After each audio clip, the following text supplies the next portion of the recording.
The chivalric virtues of the Knight's Code of Chivalry were described in the 14th century by the Duke of Burgundy.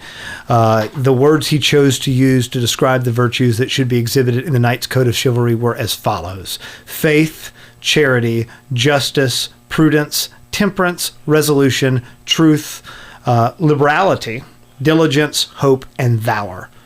That's cool. That's really cool. And once again, that is a very quick version. Just like, here's some words that fly off. The inclusion of the word faith there is really interesting to me. Yeah. Because there's a major religious component tied up in this. Weren't you talking about that off air?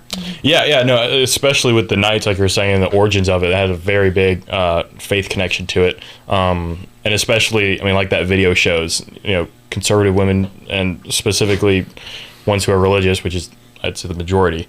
There is a special desire to see that. And it's one of those things where I think women don't want, like, you don't want to say for them to do it because you want them to do it on their own, because there's a different meaning to it when that's the case.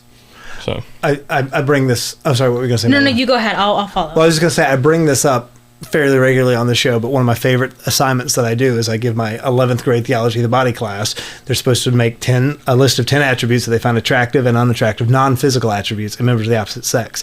And one of the things that both the girls and the guys always say, but for the chivalry context, we'll talk about the girls, is something about them being strong in their faith. Almost every single girl is going to say that, right?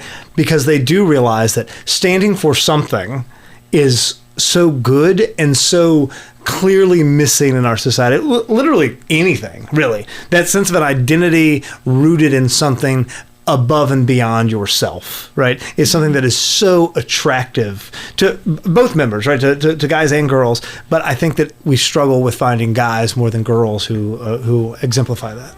All right, guys, John Henry Spann here. Thank you so much for watching. If you enjoyed this, make sure you check out the full video. Also, make sure that you like, subscribe, and share it with anybody who you might think is interested. Thanks for being here.